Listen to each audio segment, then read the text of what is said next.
Hello मेरे प्यारे साथियों, कैसे हैं आप सभी। मैं हूं आपका दोस्त, आपका होस्ट, आपका मित्र। और मैं आज आपके सामने लेकर आया हूं एक सेल का नया टॉपिक जिसका नाम है endoplasmic reticulum.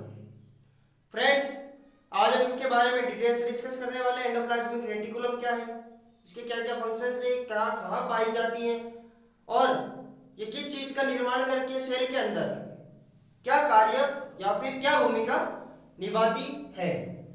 Friends, endoplasmic reticulum को हम अंतःप्रद्रव्य जालिका भी बोलते हैं। अंतःप्रद्रव्य जालिका, देखिए इसके बारे में हम डिटेल से आज कुछ पॉइंट्स लेकर आए हैं। उसके अंदर क्या क्या है। ER is also known as warehouse और manufacturing unit of the cell. क्या है, ER is also known as, जो एंडोप्लाज्मिक रेटिकुलम है हम उसे शॉर्ट फॉर्म में ईआर भी कहते हैं। फ्रेंड्स, ईआर क्या है, एक वेयर हाउस और manufacturing unit of the cell.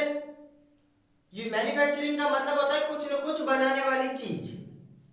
Obviously हम किसी भी चीज की मैन्युफैक्चरिंग कहां से करवाते हैं, कोई कंपनी होती है या फिर कोई शॉप या फिर कोई कुछ भी इंस्टीट्यूट वगैरह होता है या फिर, तो वहां से मैन्युफैक्चरिंग होती है।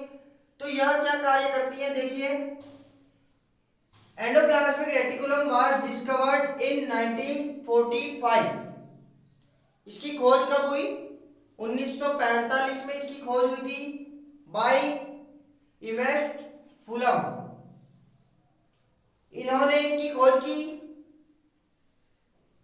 कैक पोर्टर, ये भी एक वैज्ञानिक है, and Albert cloud in Belgium 8, ये है इंस्टीट्यूट का नाम, बेल्जियम 8 रॉकफेलर इंस्टीट्यूट, जहां पर खोज की गई प्रशिक्षण केंद्र के अंदर। फ्रेंड्स, 1965 में इन वैज्ञानिक ने एंडोप्लाज्मिक रेटिकुलम की खोज की। उसके बाद ER is continuous membrane system that form A series of flattened, जो क्या है एक सीरीज के अंदर पाई जाती है। सेक्स थैलेनुमा संरचनाओं को हम सेक्स बोलते हैं। Within the cytoplasm of eukaryotic cell, किसके साथ, साइटोप्लाज्म ऑफ यूकैरियोटिक सेल के साथ क्या होता है, यह पाई जाती है एक सीरीज फॉर्म में, जो सैक लाइक स्ट्रक्चर होते हैं। इट सेवन मल्टीपल फंक्शंस, अब इसके बहुत सारे फंक्शंस भी हैं। Being important particular in the synthesis, folding, modification and transportation of proteins,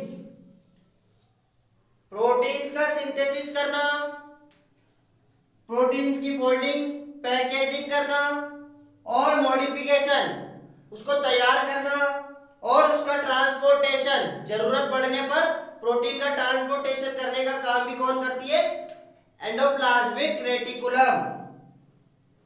the endoplasmic reticulum be classified into two functionally distinct form. अब क्या है, इसको फंक्शंस के आधार पर, इसकी कार्य प्रणाली के आधार पर इसको दो भागों में डिवाइड किया गया है। सबसे पहले आती है रफ एंडोप्लाज्मिक रेटिकुलम, जो क्या काम करती है, साइट फॉर प्रोटीन सिंथेसिस, जो क्या काम करती है, प्रोटीन सिंथेसिस का काम करती है कौन, rough endoplasmic reticulum. And second आती है हमारे पास smooth endoplasmic reticulum. Smooth endoplasmic reticulum क्या काम करती है, site for lipid and carbohydrate metabolism, और क्या काम करती है, कार्बोहाइड्रेट और लिपिड्स का मेटाबॉलिज्म करती है, और प्रोटीन्स को ट्रांसपोर्टेशन का काम भी कौन करती है, एंडोप्लाज्मिक रेटिकुलम। फ्रेंड्स हम इन दो फ्रेंड्स ये हमारे कुछ टाइप्स हैं एंडोप्लाज्मिक रेटिकुलम के। मैंने आपको 2 टाइप्स बताए थे, जिसमें फर्स्ट आता है रफ ईआर और सेकंड आता है स्मूथ ईआर। दोनों के ही अलग अलग फंक्शंस हैं, दोनों ही अलग अलग कार्य करती हैं। देखिए, जो रफ ईआर है contains ribosome with make protein. क्या काम करती है? ये राइबोसोम को रखती है और साथ में क्या काम करती है? प्रोटीन का निर्माण भी करती है।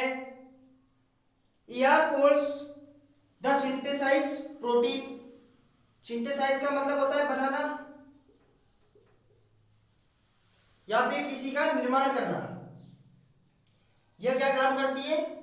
जो ईआर होती है वह प्रोटीन का निर्माण करती है। Chemical group are added to the proteins.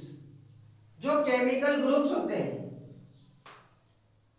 Smooth ER में, सॉरी रफ ईआर में, वह क्या काम करते हैं? Added to the protein, protein के साथ ऐड हो जाते हैं। Finished proteins are transport out of the cell. और इसके साथ लास्ट में क्या काम करते हैं? उस प्रोसेस को पूरा फिनिश करते हैं। प्रोटीन ट्रांसपोर्टेशन किसके साथ करते हैं? द सेल को प्रोटीन का ट्रांसपोर्ट कर देते हैं एक सैक लाइक स्ट्रक्चर में, एक जो थैलेनुमा संरचना में उसको भेज दिया जाता है। Some proteins to the Golgi body for more prepare. और कुछ प्रोटीन्स को कौन प्रिपेयर करता है? गोल्गी बॉडी के लिए प्रिपेयर किया जाता है। फिर आता है हमारा सेकेंड स्मूथ ईआर। क्या काम करती है स्मूथ ईआर? देखिए, सिंथेसाइज लिपिड्स। लिपिड का सिंथेसाइज संश्लेषण करना, सच एज स्टेरॉइड्स, जैसे कि स्टेरॉइड्स का अपनी बॉडी में बनना। Assist in transport for micromolecules.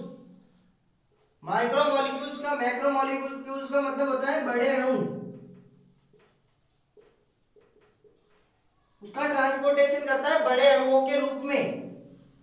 फिर आता है assemble and repair the cell membrane. और असेंबल का मतलब होता है एकत्र करना। सेल मेम्ब्रेन को एकत्र करना या फिर उसको रिपेयर करना, उसका भी काम कौन करती है? स्मूथ ईआर करती है। फिर आगे फ्रेंड्स, इन दोनों के हमने कुछ फंक्शंस पढ़े कि ये दोनों क्या कार्य करती हैं। यह जो एंडोप्लाज्मिक रेटिकुलम है इसके और भी बहुत सारे फंक्शंस हैं, बहुत सारे कार्य हैं। हमने जो मोस्ट इंपोर्टेंट फंक्शंस और पॉइंट्स थे वो हमने आज इस वीडियो में देखे। फ्रेंड्स, वीडियो अच्छा लगे तो बने रहना हमारे साथ। चैनल को लाइक कीजिए, सब्सक्राइब कीजिए और बेल आइकन को जरूर दबाइए ताकि हमारे जो लेटेस्ट अपडेट है वो आप तक पहुंच पाए।